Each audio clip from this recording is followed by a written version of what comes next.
Hey, check out how I harmonized Brahms' classic lullaby here, and as you do, listen for how I placed these dyads, these little harmonies here in the left hand.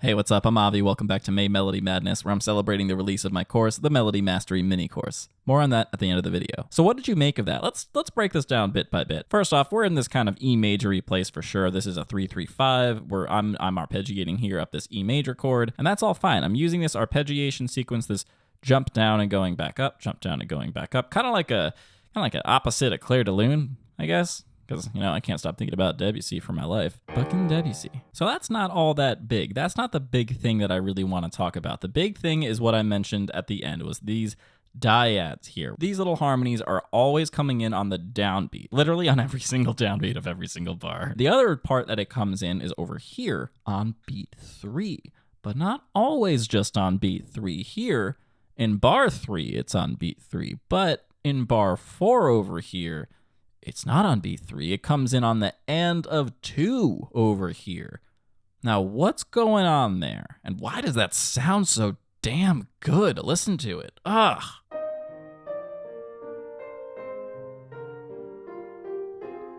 Doesn't that just sound like it was perfectly made for that melody? But Brahms didn't write that lower left-hand part.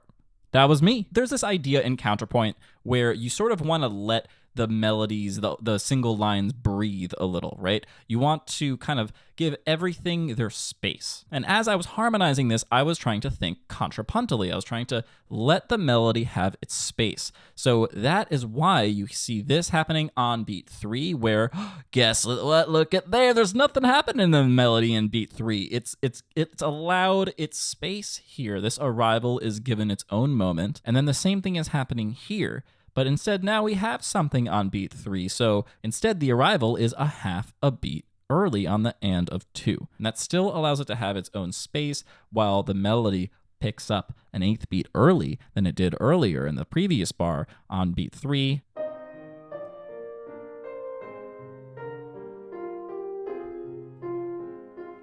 It's just dumb how good that sounds. And you can see this happening echoed in bar 5, because we have the same rhythm in bar 4 that we have in bar 5, so we have the exact same resolution. Let's listen again, and this time really give an ear for how the left hand of the piano here is coming in between the notes in the melody.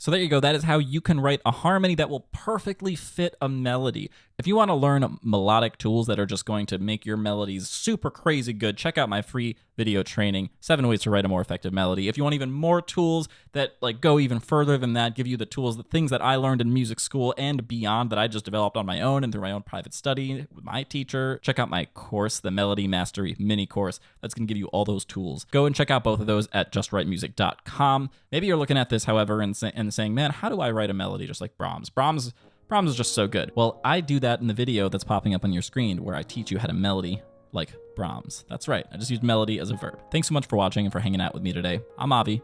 Don't forget to be awesome.